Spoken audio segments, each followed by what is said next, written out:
Será que blockchain é só sobre moedas digitais, tipo Bitcoin? Muita gente pensa assim, né? Mas e se a gente imaginasse como um grande livro caixa público, digital?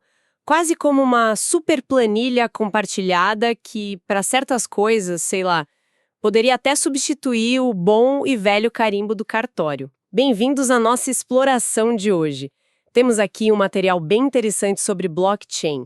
E a nossa missão é descomplicar essa tecnologia. Ela parece estar em todo lugar, né? Desde notícias de finanças até o rastreamento da comida na nossa mesa.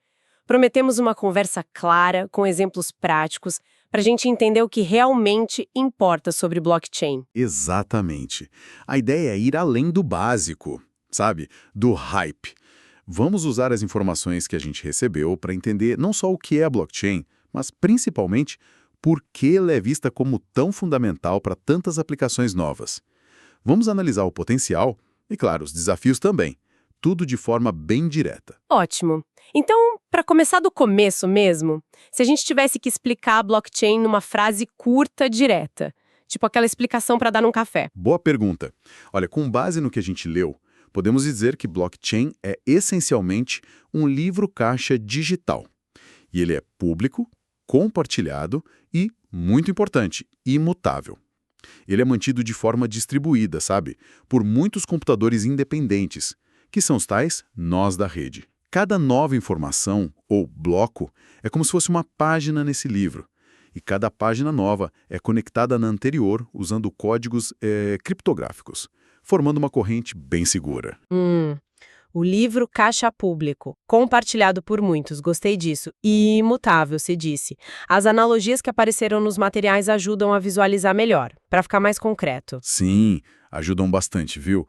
Tem uma do material do Nubank que compara a blockchain a um trenzinho de brinquedo. Pensa assim, os trilhos são a infraestrutura da rede, né? A computação em nuvem, por exemplo. E cada vagão é um bloco de informações. Aí cada vagão é tipo selado com um código único, o hash. Funciona como uma impressão digital, sabe? E o ponto-chave, cada vagão novo se conecta no anterior, carregando também a impressão digital dele. Isso que cria corrente. Ah, corrente de vagões com as impressões digitais. Entendi. Exato. E tem outra analogia interessante que a gente viu nos textos da Startse, do Book, que é pensar numa grande planilha compartilhada online, tipo Google Sheets, só que com superpoderes. Cada linha nova que é adicionada recebe um lacre de segurança criptográfico hash, de novo, e um carimbo de tempo. Depois que uma linha entra ali e é validada pela rede, ela não pode mais ser alterada, nem apagada, por ninguém. Isso torna o histórico super confiável e transparente para todo mundo que tem acesso. Entendi. Quer dizer, então, que não é como um banco de dados normal de uma empresa, onde, sei lá, o dono pode ir lá e mudar um registro? Nesse ponto em que a blockchain é realmente melhor que um banco de dados comum? Exatamente aí. Essa é a grande sacada. E é um ponto que todas as fontes batem na tecla. Startse, Nubank, Xlabs, UFPR, Buki. A natureza distribuída e descentralizada é o pulo do gato. A informação não fica num lugar só, num servidor central que pode ser hackeado, pode falhar ou até ser censurado, né? Ao invés disso, cópias idênticas desse livro caixa são espalhadas e atualizadas o tempo todo entre centenas, milhares de computadores na rede. Se um banco de dados comum depende de um guardião central para garantir a integridade, a blockchain distribui essa confiança. Ela espalha entre muitos participantes. Isso torna o sistema mais resiliente, mais transparente. Você usa a blockchain quando precisa dessa confiança distribuída, dessa garantia de imutabilidade, sem depender de uma autoridade no meio. Tido. Então, se eu não preciso dessa confiança toda distribuída, ou se a imutabilidade não é tão crucial assim, talvez um banco de dados normal seja mais simples, mais rápido, né? Perfeito, é isso. Blockchain não é bala de prata para tudo. Se já existe confiança centralizada e funciona bem, ou se a velocidade e o custo são mais importantes que a descentralização, aí um banco de dados tradicional pode ser a melhor escolha sim, mais eficiente. Ok. A ideia geral do livro compartilhado e seguro está clara. Mas como uma transação simples, tipo eu querendo te enviar um ativo digital, como isso entra nesse livro? Como funciona na prática mesmo? Vamos lá. O processo básico, juntando o que as fontes dizem Nubank, Startse, Book, funciona mais ou menos assim. Primeiro, a iniciação. Você, ou melhor, sua carteira digital, cria e assina digitalmente uma transação. Algo como enviar X ativo para o endereço do expert. Ok, eu autorizo. Isso. Aí vem a transmissão. Essa transação é enviada para a rede toda, para todos os nós. Pensa nela entrando numa sala de espera, tipo um lugar com outras transações recentes. Isso é chamado de mempool. Uma fila de espera. Exato. Terceiro, validação e agrupamento. Os nós validadores ou mineradores, dependendo da rede, pegam um conjunto de transações dessa sala de espera. Eles verificam tudo. Se você realmente tem um ativo para enviar, se a transação segue as regras do protocolo. Se tiver tudo ok, eles agrupam essas transações validadas num novo bloco candidato. Um rascunho do próximo bloco. Isso. Quarto passo, consenso. Aqui entra a parte mágica, digamos assim, da concordância distribuída. Os nós precisam chegar a um acordo sobre qual bloco candidato vai ser o próximo a entrar na corrente. Isso é feito por um mecanismo de consenso. Ah, o acordo coletivo. Perfeito. Quinto, adição à corrente. Quando a rede chega nesse consenso, a gente já fala mais sobre como o novo bloco é ligado criptograficamente ao bloco anterior. Aí ele vira parte permanente e imutável da blockchain. Entrou para a história. Exatamente. E sexto, confirmação. Pronto. Sua transação agora está registrada publicamente e o ativo pertence oficialmente ao destinatário. Fim do processo. Ufa. Parece complexo, mas faz sentido a sequência. Você falou de criptograficamente ligado e imutável. E antes, daquela analogia do vagão com o código do vagão anterior. Por que exatamente mudar uma vírgula num bloco antigo estraga a cadeia toda? Como funciona essa segurança na prática? Ótima pergunta. Vamos detalhar isso que é crucial. A chave está nos hashes. Lembra da impressão digital? Como as fontes do Nubank Book mencionam, um hash é essa impressão digital única para um conjunto de dados. Qualquer coisinha que você mude nos dados, uma vírgula, um valor, um espaço, gera um hash completamente diferente. Qualquer coisinha mesmo. Qualquer coisinha. Agora, o ponto fundamental, que a fonte da UFPR destaca bem, cada bloco na blockchain não tem só o seu próprio hash, a sua impressão digital. Ele também contém o hash do bloco imediatamente anterior a ele. Ah, tá. Ele carrega digital do anterior. Exato. É isso que cria a corrente, a ligação forte entre os blocos. Agora imagina que alguém mal intencionado tente alterar uma informação num bloco lá atrás na corrente. Sei lá, mudar o valor de uma transação antiga para se beneficiar. No momento em que ele faz essa alteração, o hash daquele bloco que ele mexeu muda radicalmente. Certo, porque os dados mudaram. Isso. Só que o bloco seguinte na cadeia ainda guarda o hash original do bloco que foi adulterado. A corrente quebra. A ligação se rompe ali. Ah, A matemática não fecha mais. exatamente. Qualquer nó na rede, ao verificar as ligações, perceberia na hora a inconsistência. A conta não bateria. E para conseguir validar essa fraude, o atacante teria que fazer o quê? Recalcular o hash do bloco que ele mudou e também o de todos os blocos seguintes na cadeia, porque cada um depende do hash anterior. E ele teria que fazer tudo isso mais rápido que toda a rede honesta junta. Isso exige um poder computacional absurdo.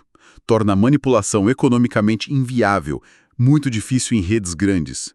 A imutabilidade não é mágica, é garantida por essa barreira econômica e computacional muito forte. Uau. Realmente a matemática trabalhando para a segurança. Mas ainda falta uma peça nesse quebra-cabeça. Quem são esses nós validadores? E como eles entram em acordo sobre qual bloco adicionar, já que não tem um chefe e um banco central para dar a palavra final? Exato. Esse é o famoso problema do consenso distribuído. Algumas fontes, como o FPR e Book, até comparam com o dilema antigo, o dos generais bizantinos.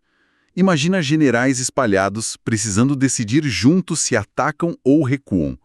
Como confiar que todos vão seguir o plano se pode ter traidor no meio ou a comunicação falhar? Na blockchain é parecido. Como garantir que todos concordem com a mesma versão da história? Isso. A solução são os mecanismos de consenso. As fontes que a gente viu destacam principalmente dois. O primeiro, mais antigo, é a prova de trabalho, o Proof of Work, ou POWE. O Bitcoin usa esse, por exemplo. Nele, tem uns nós especiais, os mineradores que competem para resolver um problema matemático super complexo. É tipo uma corrida computacional bem intensa. Com quebra-cabeça gigante. Exato.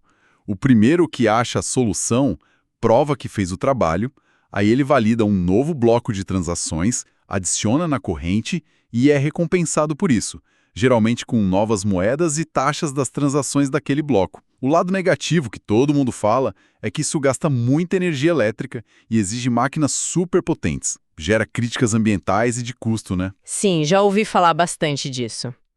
E o outro? O outro, que tem ganhado muita força, é a prova de participação, Proof of Stake, ou POS.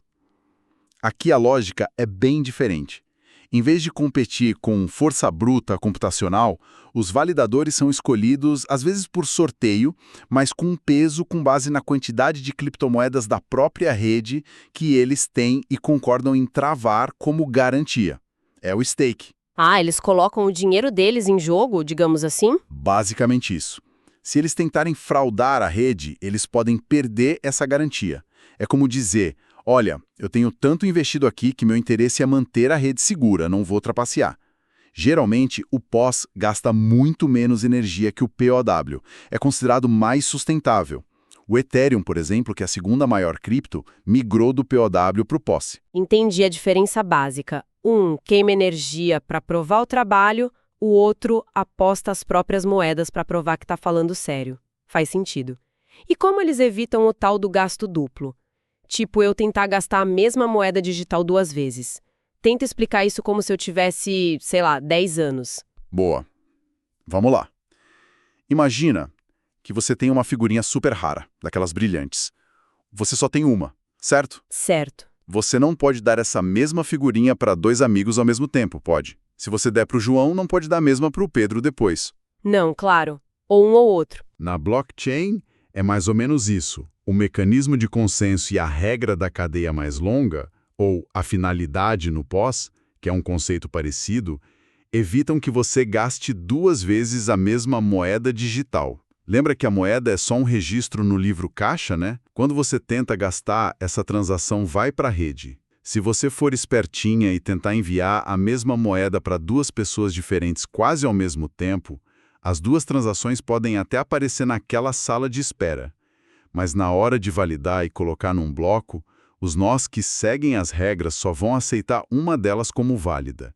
Geralmente, a que for confirmada primeiro na cadeia que a maioria da rede concorda que é oficial. Ah! A outra tentativa vai ser simplesmente rejeitada e ignorada. É como se a rede inteira visse você tentando dar a mesma figurinha rara para os 2 amigos e dissesse: opa, peraí, só vale a primeira vez que você deu. Isso garante que cada moeda digital só possa ser gasta uma única vez, como a sua figurinha rara. Perfeito. A analogia da figurinha funcionou aqui. Ótimo. Falamos de transações, blocos, consenso. Mas como eu, como usuária, guardo meus ativos digitais nessa rede? Onde eles ficam fisicamente? Ou não ficam? Ótima pergunta. Na verdade, os ativos em si, bitcoins, tokens, o que for, eles não ficam guardados num lugar físico, como dinheiro na carteira. Eles existem só como registros naquele livro caixa distribuído, a blockchain. O que você realmente guarda e controla são as chaves criptográficas. São elas que provam que você é a dona daqueles registros e te dão o poder de movimentá-los. Chaves. Como as de um cofre. Exato. As fontes, Book, UFPR, Nubank, explicam bem isso. Funciona com um par de chaves, a chave pública e a chave privada. Pensa na chave pública como o endereço da sua casa, ou o número da sua conta bancária. Ou, na analogia do cofre, é o cadeado visível do lado de fora. Você pode e deve compartilhar esse endereço com qualquer pessoa para ela te enviar ativos digitais. É público mesmo. Ok, o endereço para receber. Isso. Já a chave privada, Essa é a chave física que abre a porta da sua casa, a senha do seu banco ou a chave que abre o cadeado do cofre. Ela é secreta, super secreta, só você deve ter acesso. É essa chave privada que você usa para assinar digitalmente as transações, provando para a rede que é você mesma quem está autorizando tirar fundos daquele endereço público. Entendi. Endereço público para receber, chave secreta para gastar. Quem tem a chave privada manda nos ativos. Ponto final. E onde eu guardo essas chaves tão importantes com segurança? No bolso? Acho que não, né? Definitivamente não. Você as guarda em carteiras digitais, as Digital Wallets, como detalham as fontes da UFPR e do Buquê. E um ponto importante, a carteira não armazena as moedas em si, ela armazena suas chaves, a pública e a privada. Existem basicamente dois tipos principais de carteira, as Hot Wallets ou carteiras quentes. Geralmente são softwares, aplicativos de celular ou extensões de navegador. Elas ficam conectadas à internet, são mais práticas para o dia a dia, para fazer transações rápidas, mas, por estarem online, são potencialmente mais vulneráveis a ataques, a hacks, malwares. O risco é maior por estarem conectadas. Exato. E tem as Cold Wallets, ou carteiras frias. Essas são dispositivos físicos, parecem os pendrives especiais, sabe? São chamadas de Hardware Wallets. Ou pode ser até um pedaço de papel com as chaves impressas, a Paper Wallet. A grande vantagem é que elas mantêm suas chaves privadas totalmente offline, desconectadas da internet. São consideradas a opção mais segura para guardar valores maiores ou para quem pensa em guardar a longo prazo, o famoso HODL. Reduzem muito o risco de roubo online. Hot para usar, cold para guardar, entendi. Isso. E tem outra distinção crucial que as fontes trazem, que é entre carteiras custodiais e de autocustódia. Parece complicado, mas é simples. Nas custodiais, um terceiro, geralmente uma corretora de criptomoedas, uma exchange, guarda suas chaves privadas para você. É como deixar o dinheiro no banco. A corretora cuida da chave. Exato.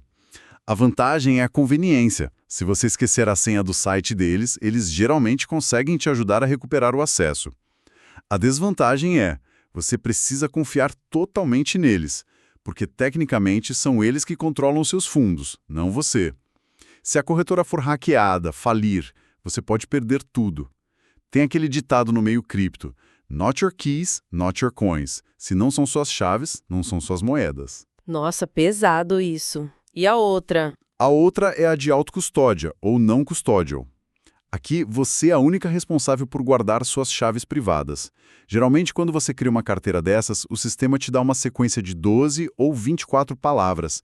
É a seed phrase, ou frase semente. Já ouvi falar disso. Ela funciona como um backup mestre para todas as suas chaves naquela carteira. Com a autocustódia, você tem controle total, soberania sobre seus fundos. Ninguém pode bloquear ou tirar seus ativos sem a sua chave. A desvantagem: a responsabilidade pela segurança é inteiramente sua. Se você perder sua chave privada, ou pior, sua seed phrase, já era. Ninguém no mundo pode te ajudar a recuperar seus ativos. Eles ficam perdidos para sempre na blockchain. Nossa, essa parte da autocustódia realmente dá um frio na espinha. Quer dizer, parece que o maior erro que um iniciante pode cometer é justamente não cuidar direito dessa chave privada da seed phrase, certo? Vacilar com isso. Com toda certeza. É o ponto mais crítico para a segurança do usuário individual em carteiras de autocustódia. Várias fontes falam disso quando mencionam os riscos. Book, UFPR, Nubank, Xlabs. Perder a seed phrase. Ou pior, deixar alguém ver ou roubar, tipo, anotar no computador, tirar foto e salvar na nuvem. Ou cair naqueles golpes de phishing, que pedem a frase. São os jeitos mais comuns de perder os fundos para sempre. A segurança aqui é 100% responsabilidade do usuário. Não tem para quem ligar. Entendido. Recado dado. Cuidado extremo com as chaves e a seed phrase. Ok, a tecnologia por trás, com chaves, consenso, blocos encadeados, é fascinante, realmente. Mas vamos sair um pouco da teoria do Bitcoin.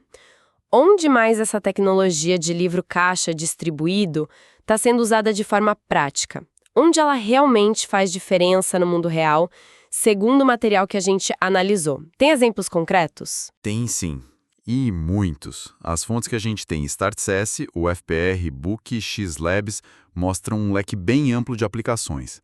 A ideia é explorar justamente os benefícios da confiança, da transparência, da segurança da blockchain em várias áreas diferentes. Vamos ver alguns exemplos para ficar mais fácil de visualizar.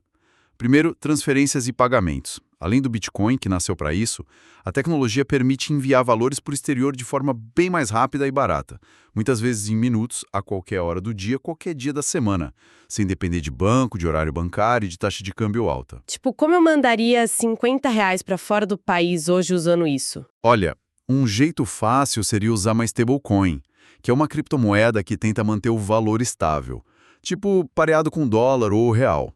Você compraria essa stablecoin numa corretora, mandaria para sua carteira de autocustódia e de lá enviaria para o endereço da carteira da pessoa no outro país. A transação é confirmada na blockchain em minutos, geralmente com custo baixo, bem mais ágil que o sistema tradicional para valores pequenos. Interessante. Que mais? Rastreabilidade, na cadeia de suprimentos. Isso é muito forte para garantir de onde veio um produto, se ele é autêntico. A StatSci menciona exemplos bem legais. O Carrefour aqui no Brasil mesmo, usando QR Codes em embalagens de carne suína. Você escaneia com o celular e vê toda a jornada do produto registrada na blockchain. Lote, fazenda, transporte. Nossa, que legal. Ver a história do alimento. Exato. E tem outros casos. Rastreamento de frangos nos Estados Unidos, de grãos de café pela Great Lakes Coffee, para garantir comércio justo, e até um projeto grande da IBM com a Merck e o Walmart para rastrear medicamentos. Isso ajuda a combater falsificação na indústria farmacêutica, que é um problema sério. Você escaneia a caixa e tem certeza que o remédio é original. Isso é muito útil mesmo. Próximo. Prova de autoria e tempo, o tal do timestamping. Quer provar que você criou uma música, um texto, uma foto, um design em determinada data e hora. Registrar um hash dessa sua criação na blockchain cria um carimbo de tempo imutável. As fontes, o FPR, StartSci, Book, citam uma empresa chamada Binded que fazia isso para fotos, e até uso como prova digital em processo judicial. Teve um caso em São Paulo que usaram um registro em blockchain de mensagens de redes sociais para garantir a integridade daquela prova. Uau! Até na justiça? Sim, e tem registros diversos.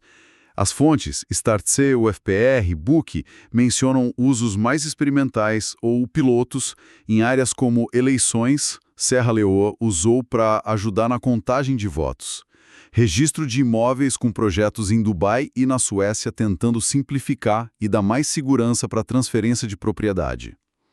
E até para criar sistemas de identidade digital mais seguros, onde o controle dos dados fica com o próprio usuário, não com as empresas. Identidade digital? Isso é interessante. Com certeza.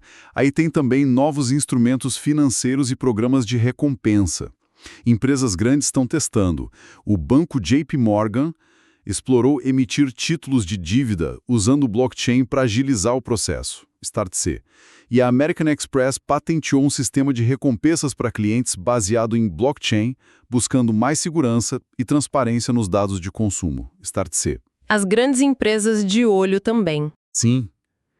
E não podemos esquecer dos contratos inteligentes, os smart contracts. A UFPR e o Book falam bastante deles. São basicamente programas de computador que rodam na blockchain. Eles executam automaticamente os termos de um contrato quando certas condições são cumpridas. Tipo um contrato que se autoexecuta? Exatamente. Pensa num seguro de voo. Se o seu voo atrasar mais de X horas e essa informação é verificada por uma fonte de dados confiável ligada à blockchain, o contrato inteligente libera automaticamente a indenização para sua carteira, sem você precisar ligar, preencher formulário, esperar a análise. Nossa, isso sim seria uma revolução. Tem potencial para automatizar muitos acordos, reduzir custo, tirar intermediário do caminho. E, por fim, as organizações autônomas descentralizadas, as DAOs. A fonte da UFPR descreve como um tipo novo de organização. Elas são gerenciadas por regras escritas em código na blockchain e as decisões importantes são tomadas pelos membros, geralmente quem tem os tokens da DAO, através de votação registrada na rede. A ideia é ter mais transparência, gestão mais coletiva, mas ainda é um modelo bem novo, em desenvolvimento, com desafios próprios de governança. Realmente, as aplicações vão muito, muito além do dinheiro digital. É impressionante o leque de possibilidades. Mas, como tudo na vida, né, não deve ser perfeito. Parece incrível, mas quais são as pedras no sapato? Os desafios, os riscos, talvez até alguns mitos? Quando não se deve usar blockchain, o que as fontes apontam? Exatamente. É fundamental ter essa visão crítica equilibrada. Não é só maravilha. As fontes apontam várias limitações e riscos importantes que a gente precisa considerar. Primeiro, complexidade e usabilidade. O Buquet aponta isso bem. Para quem está começando, a tecnologia ainda pode ser bem complexa de entender e usar com segurança. Abrir uma carteira, anotar e guardar seed phrase com segurança, entender as taxas de transação, o gas, a experiência do usuário, o UX, de muitas aplicações ainda precisa melhorar muito para ser amigável para o grande público. A curva de aprendizado ainda é alta. Sim. Segundo, segurança do usuário e risco de perda. A gente já falou bastante do risco de perder as chaves privadas na autocustódia, né? Que significa perder os ativos para sempre. Isso é destacado por todas as fontes que falam de risco. Book, UFPR, Nubank, Xlabs. E além disso, os usuários estão muito vulneráveis a golpes de phishing, aqueles sites falsos que imitam os originais para roubar suas chaves ou seed phrase, e a malwares no computador ou celular. E é importante notar, como o Nubank ressalta, que a maioria dos roubos acontece na ponta do usuário ou em falhas de segurança de intermediários, como as corretoras. Não é a blockchain em si sendo quebrada, geralmente. A falha costuma ser humana ou na interface. Exato. Terceiro ponto. Escalabilidade e velocidade. Muitas redes blockchain, principalmente as públicas que usam Proof of Work, como o Bitcoin, processam um número bem limitado de transações por segundo. Compara as poucas transações do Bitcoin com as milhares que a Visa processa no mesmo tempo. Isso pode gerar o quê? Congestionamento na rede. Quando tem muita gente querendo usar ao mesmo tempo, as taxas para sua transação ser incluída num bloco sobem muito, as gas fees ficam caras e o tempo para confirmar a transação aumenta. As famosas taxas altas do Ethereum, por exemplo. Exatamente. Isso torna a tecnologia inadequada hoje para aplicações que precisam de altíssima velocidade e volume constante, tipo sistemas de pagamento em tempo real para milhões de pessoas. Fontes como Xlabs, Book e o FPR falam desse trilema da blockchain. É difícil ter segurança, descentralização e escalabilidade, velocidade e volume, ao mesmo tempo. Soluções como as camadas 2 estão tentando resolver isso, mas ainda é um desafio técnico grande. Um equilíbrio difícil de achar. Muito. Quarto, custos e impacto ambiental. A mineração em redes POW, como já falamos, gasta uma quantidade enorme de energia elétrica. Isso levanta preocupações ambientais sérias e gera custos operacionais altos para os mineradores, Xlabs, Book e o FPR.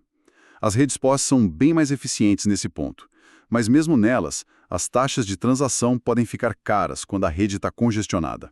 O custo da segurança e da descentralização. Isso. Quinto, privacidade. Em blockchains públicas, como a do Bitcoin ou Ethereum, todas as transações são transparentes. Ficam lá, registradas para sempre, no livro caixa público.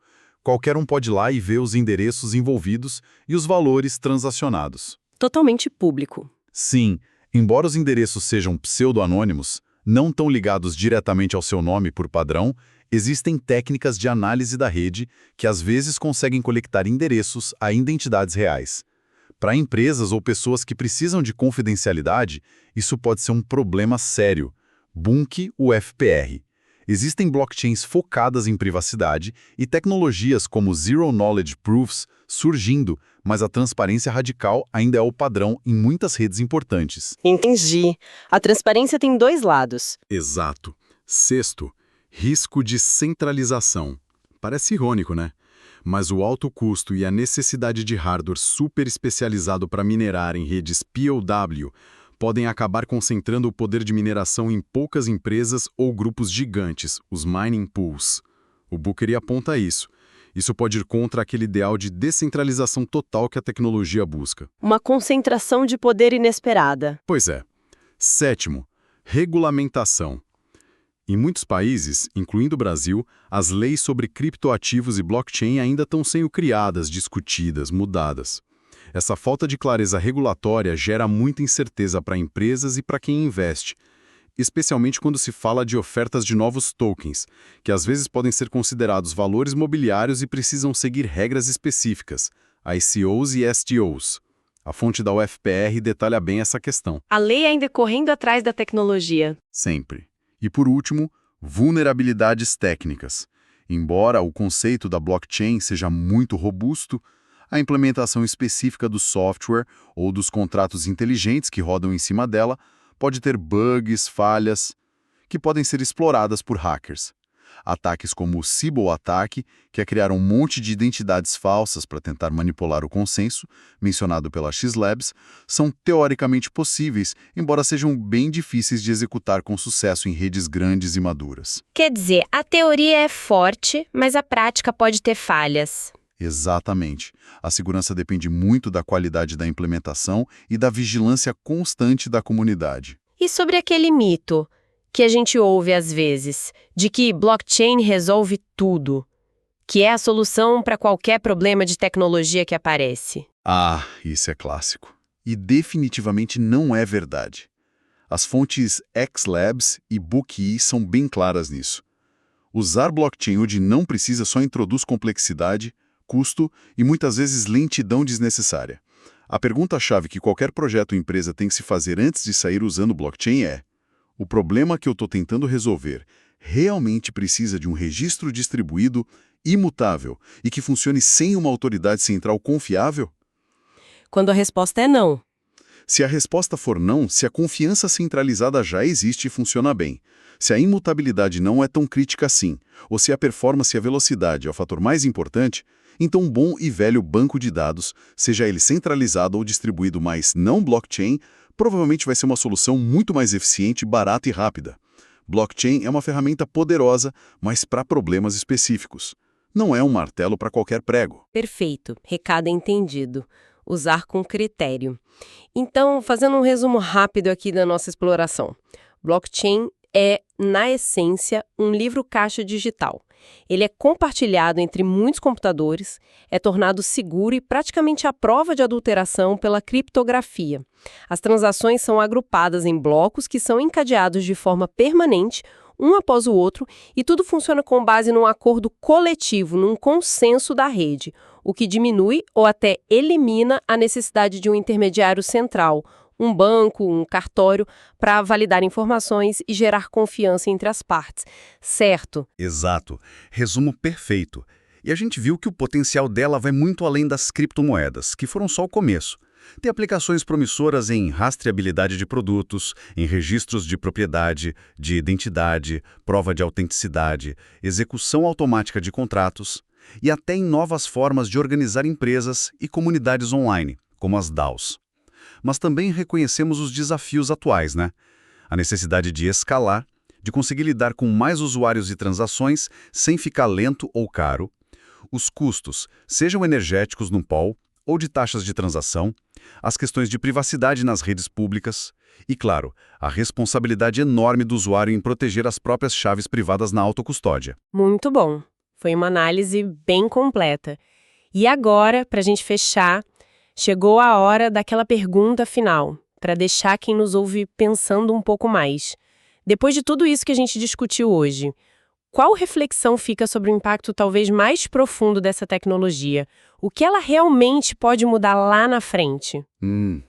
Uma reflexão interessante que a gente pode pescar das entrelinhas das fontes, Bookee, UFPR e Startse, é sobre essa ideia de desintermediação e talvez mais fundo ainda, sobre a própria natureza da confiança na sociedade. A blockchain permite, pelo menos em teoria, que pessoas e empresas interajam diretamente ponto a ponto, né? Isso pode remover ou mudar radicalmente o papel de intermediários tradicionais que a gente conhece hoje em muitas áreas: bancos, cartórios, plataformas de conteúdo, redes sociais. A confiança saindo das instituições e indo para o código. Exatamente essa a provocação. A questão que fica para a gente refletir é, à medida que a gente começa a deslocar nossa confiança de instituições humanas, legais, centralizadas, para protocolos de software, para algoritmos, para redes distribuídas. Que tipo de novas estruturas sociais, econômicas e até de poder podem surgir disso? E talvez o mais importante, quais são os novos desafios, os novos riscos e as novas responsabilidades que aparecem quando a verdade e a confiança passam a ser definidas e verificadas cada vez mais por código e por consenso matemático? E talvez um pouco menos por relações humanas e instituições estabelecidas que a gente levou séculos para construir. É uma mudança profunda na base de como a gente se organiza e confia. Fascinante. Uma mudança fundamental na forma como a gente confia uns nos outros e como a gente registra os fatos. Realmente, uma ótima pergunta para continuar a explorar. Agradecemos demais por nos acompanhar nesta análise sobre blockchain.